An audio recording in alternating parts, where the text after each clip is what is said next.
seorang raja yang duduk di singgasana megah, dikelilingi harta yang tak terhitung, pasukan yang gagah, rakyat yang tunduk, semua orang iri dengan kekuasaan dan kejayaannya. Tetapi tahukah kalian bahwa raja itu bisa hancur bukan karena musuh dari luar, melainkan karena musuh yang bersemayam di dalam dirinya? Musuh itu bernama nafsu, amarah, dan cinta dunia. Ia tak terlihat, tak bisa dipukul dengan pedang, tak bisa ditembak dengan peluru, tapi ia bisa merobohkan manusia sehebat apapun. Sejarah membuktikan, kerajaan besar seperti Romawi, Persia, bahkan umat-umat terdahulu yang Allah ceritakan dalam Al-Quran, hancur bukan semata karena serangan luar. Mereka hancur karena dikuasai nafsu, terseret amarah, dan tenggelam dalam cinta dunia. Maka hari ini mari kita membuka hati untuk merenungi bagaimana Islam mengajarkan kita menghadapi 3 penyakit besar ini, dan apa kata para ulama serta imam besar tentang bahayanya. Bismillahirrahmanirrahim. Alhamdulillahirrabbilalamin. Segala puji bagi Allah Rabb semesta alam, yang telah menurunkan Al-Quran sebagai petunjuk, dan mengutus Nabi Muhammad sebagai teladan yang sempurna. Salawat dan salam semoga tercurah kepada junjungan kita, Nabi Muhammad SAW, keluarganya, para sahabatnya, dan seluruh umat yang mengikuti sunnah beliau hingga akhir zaman. Saudaraku yang dirahmati Allah, setiap dari kita sedang membawa 2 musuh dalam dirinya. Musuh itu bukan di luar rumah, bukan di luar tubuh kita, tapi ada dalam dada kita. Nabi bersabda setelah pulang dari medan jihad, kita baru saja kembali dari jihad kecil menuju jihad besar. Para sahabat bertanya, apakah jihad besar itu ya Rasulullah? Beliau menjawab, jihad melawan hawa nafsu. Lihatlah, betapa Nabi Muhammad SAW menyebut perang melawan nafsu sebagai jihad akbar, lebih besar daripada perang melawan musuh dengan pedang. Karena musuh dari luar hanya bisa membunuh tubuh kita, tetapi musuh dari dalam bisa membunuh hati dan ruh kita. Saudaraku, ada 3 hal yang sering menjadi akar kehancuran umat manusia. Yang pertama, nafsu yang tidak terkendali. Lalu amarah yang meledak tanpa kendali, dan yang terakhir cinta dunia yang menjerat hati. 3 inilah yang kita bahas. Dan agar kita semakin yakin, mari kita dengarkan penjelasan para imam besar. Imam Al-Ghazali menyebut nafsu dan amarah sebagai 2 pasukan, setan dalam hati manusia. Jika keduanya tidak diarahkan oleh akal dan iman, maka manusia akan jatuh dalam kehinaan. Ibnul Qayyim juga berkata, nafsu itu seperti bayi, jika dibiarkan menyusu ia tidak akan berhenti. Tapi jika disapih dan dia akan berhenti. Maksudnya, nafsu tidak pernah kenyang, kecuali jika kita latih dan kendalikan. Imam Syafi'i juga mengatakan, barang siapa yang mencintai dunia, ia akan hina. Dan barang siapa zuhud dari dunia, ia akan mulia. Maka jelaslah bahwa para imam besar sejak dulu memperingatkan kita tentang bahaya 3 musuh ini. Al-Quran juga menjelaskan dalam surat Yusuf ayat 53, sesungguhnya nafsu itu selalu menyuruh kepada kejahatan, kecuali nafsu yang diberi rahmat oleh Rabbku. Ayat ini keluar dari lisan Nabi Yusuf alaihissalam, seorang nabi yang suci, yang bahkan mengakui bahwa nafsu itu berbahaya jika tidak dijaga dengan rahmat Allah. Maka bagaimana dengan kita yang imannya lemah, amalnya sedikit dan sering lalai? Tentu kita lebih mudah dikuasai nafsu. Rasulullah SAW pun memberi nasihat singkat kepada seorang sahabat yang meminta wejangan, la taghdab, jangan marah. Sahabat itu mengulang pertanyaannya beberapa kali, dan Rasulullah tetap menjawab, jangan marah. Mengapa beliau mengulang kata yang sama? Karena amarah adalah pintu masuk banyak dosa. Orang yang marah bisa mencaci, memukul, bahkan membunuh. Rasulullah juga memperingatkan, hampir tiba masanya umat-umat lain mengeroyok. Kalian seperti orang-orang berebut makanan di nampan. Para sahabat bertanya, apakah karena jumlah kami sedikit saat itu? Beliau menjawab, bahkan kalian banyak tapi kalian seperti buih di lautan. Allah cabut rasa takut dari hati musuh kalian, dan Allah tanamkan penyakit wahan dalam hati kalian. Mereka bertanya, apakah itu wahan? Beliau menjawab, cinta dunia dan takut mati. Lihatlah betapa berbahayanya cinta dunia. Umat Islam bisa banyak jumlahnya, tapi tidak punya wibawa, karena hati mereka terikat pada dunia. Saudaraku, hari ini kita sudah membuka pintu pertama, memahami bahwa nafsu, amarah, dan cinta dunia adalah 3 musuh utama kita. Di bab berikutnya kita akan bahas lebih dalam tentang nafsu. Apa itu nafsu? bagaimana pandangan para imam, dan bagaimana cara mengendalikannya agar tidak menjadi akar kehancuran. Maka mari kita lanjutkan perjalanan ilmu ini. Saudaraku yang dirahmati Allah, setiap manusia yang lahir ke dunia diberikan sebuah kendaraan yang bernama nafsu. Dengan nafsu, manusia bisa merasakan lapar, ingin makan, ingin menikah, ingin beristirahat. Semua itu fitrah. Namun jika nafsu tidak dikendalikan, ia berubah menjadi racun yang bisa menghancurkan manusia. Para ulama membagi nafsu ke dalam beberapa tingkatan. Yang pertama, nafs ammarah bisu', nafsu yang selalu mengajak kepada keburukan. Inilah nafsu paling berbahaya. Jika dibiarkan, ia akan membawa manusia ke jurang kehancuran. Contohnya, keinginan berbuat zina, mencuri, menipu, dan semua dosa besar. Yang kedua, nafs lawamah, nafsu yang suka menyesali perbuatan dosa. Orang yang punya nafsu ini masih bisa diselamatkan karena hatinya sadar setelah jatuh dalam dosa.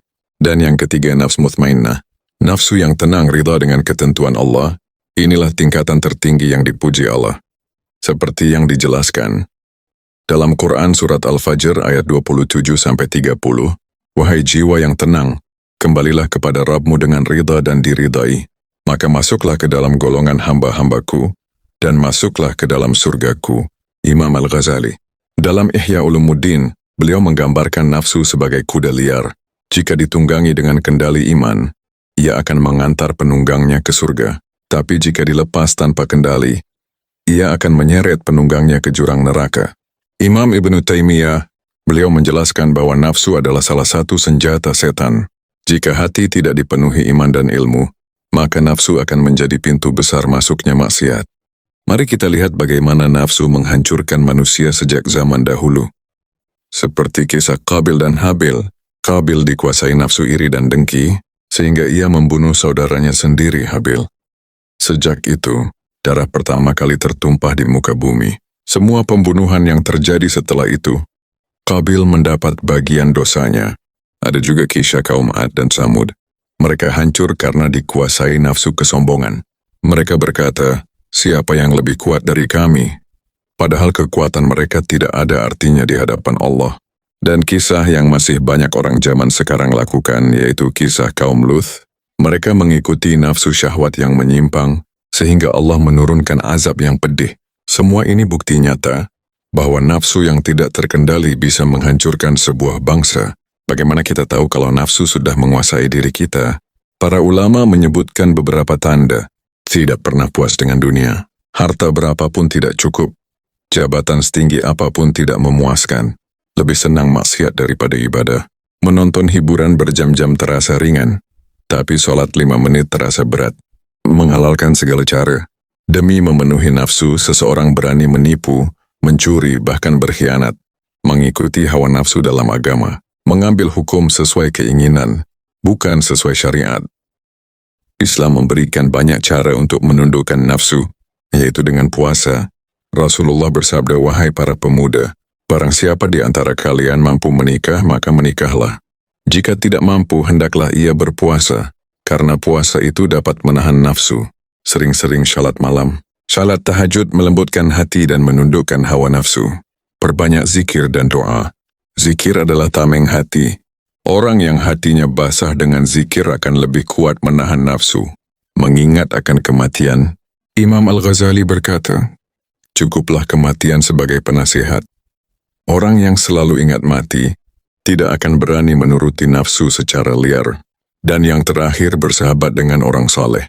Teman yang baik akan membantu kita mengendalikan nafsu. Imam Al-Ghazali membuat perumpamaan yang indah. Akal adalah raja, nafsu adalah prajurit, hati adalah istana, syaitan adalah musuh. Jika akal memimpin dengan cahaya iman, nafsu akan tunduk, hati akan damai, dan syaitan kalah. Tapi jika nafsu yang jadi raja, maka akal akan diperbudak, hati akan kacau, dan syaitan menang. Saudaraku, jelaslah bahwa nafsu adalah salah satu akar kehancuran terbesar. Tidak ada orang yang selamat kecuali dengan rahmat Allah dan usaha keras melawan nafsunya. Nafsu tidak akan pernah berhenti mengajak kita pada keburukan, sampai maut menjemput. Maka barang siapa yang sibuk melawan nafsunya, ia sedang meniti jalan para nabi dan orang saleh. Di bab berikutnya kita akan membahas amarah, sebuah kekuatan besar dalam diri manusia, yang jika tidak dikendalikan, bisa menghancurkan persaudaraan, rumah tangga, bahkan peradaban. Saudaraku yang dimuliakan Allah, amarah adalah api yang menyala di dalam dada. Ia bisa menghanguskan akal sehat, merusak hati, menghancurkan hubungan, bahkan membunuh persaudaraan. Imam Al-Ghazali dalam Ihya Ulumuddin menjelaskan, amarah adalah kekuatan jiwa yang Allah berikan kepada manusia. Jika diarahkan dengan benar, amarah menjadi alat menjaga kehormatan, membela kebenaran dan melawan kezaliman.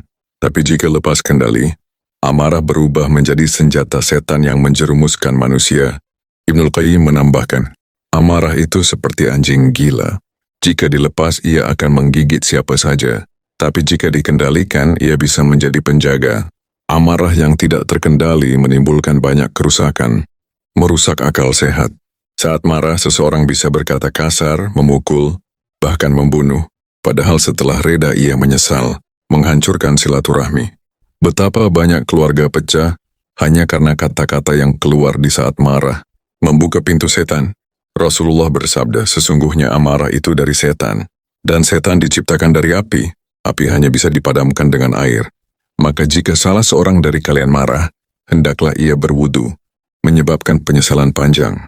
Banyak orang dipenjara, bahkan dihukum mati, hanya karena perbuatan yang lahir dari amarah sesaat. Contoh dalam sejarah, seperti kisah Musa alaihissalam. Dalam Al-Quran disebutkan bahwa Musa pernah memukul seorang Kipti hingga mati karena amarahnya. Walau Musa seorang nabi, beliau segera sadar dan beristighfar. Ini menunjukkan betapa berbahayanya amarah meski bagi orang pilihan Allah. Dan kisah Umar bin Khattab. Umar dikenal sangat tegas dan mudah marah. Tapi setelah masuk Islam, marahnya selalu pada tempatnya untuk membela kebenaran. Amarahnya yang dulu liar berubah menjadi kekuatan besar menegakkan agama. Imam Al-Ghazali, beliau membagi amarah ke dalam 3 tingkatan. Pertama, terlalu lemah, membuat seseorang pengecut tidak punya harga diri. Kedua, terlalu berlebihan, membuat seseorang kasar, kejam, suka menyakiti. Ketiga, pertengahan. Inilah yang ideal, marah hanya pada tempatnya sesuai syariat.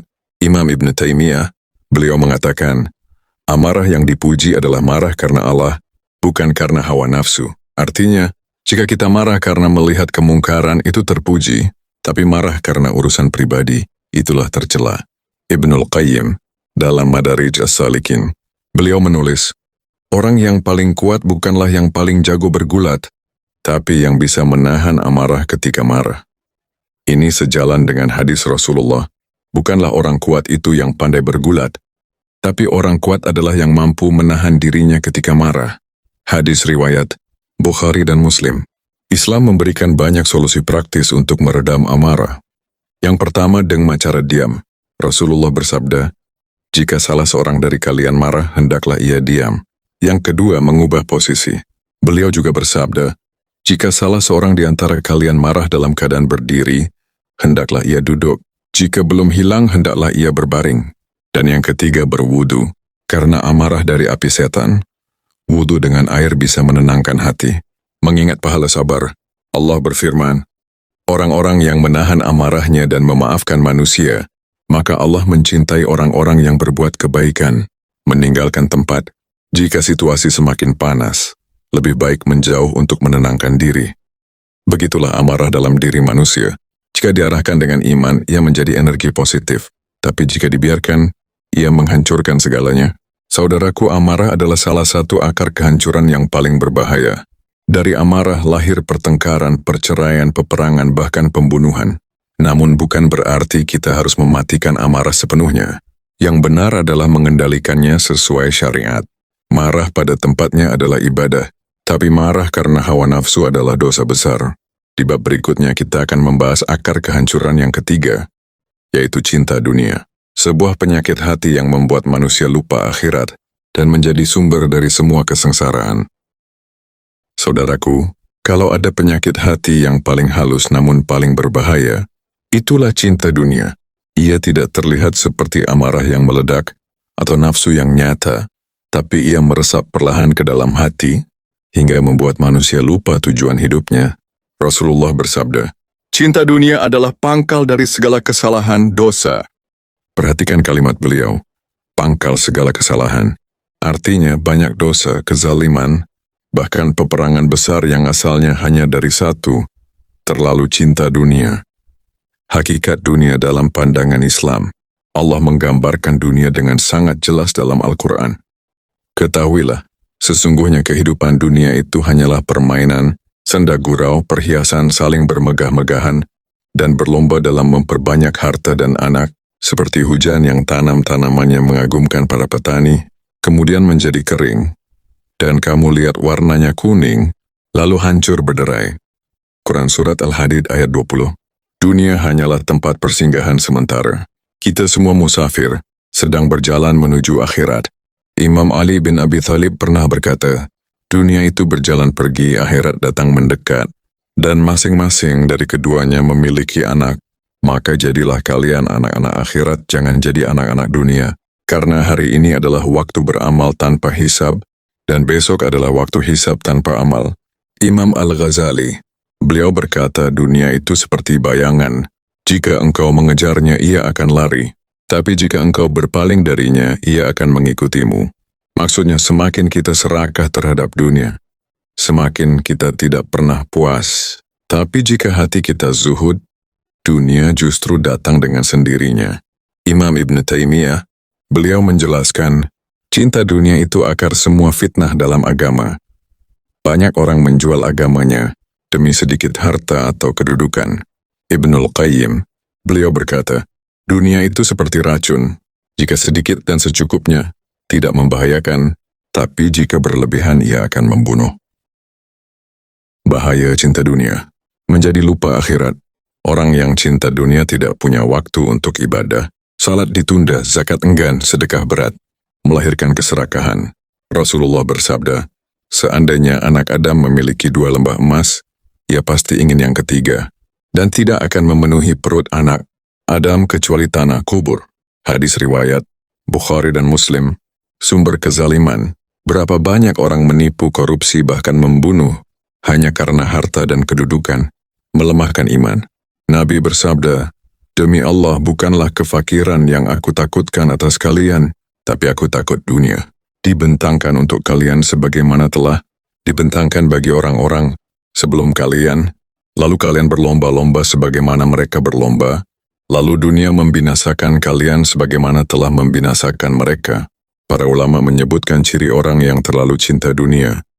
Lebih gembira mendapat harta daripada mendapat pahala. Sulit berinfak tapi mudah berfoya-foya. Mengukur kesuksesan hanya dengan uang dan jabatan. Merasa takut miskin padahal lupa akan janji Allah memberi rezeki. Mengingat kematian. Rasulullah bersabda, perbanyaklah mengingat penghancur kenikmatan, kematian. Bersyukur atas nikmat. Dengan syukur, kita merasa cukup dan tidak serakah. Zuhud. Zuhud bukan berarti meninggalkan dunia, tapi menjadikan dunia di tangan, bukan di hati. Mengingat surga dan neraka.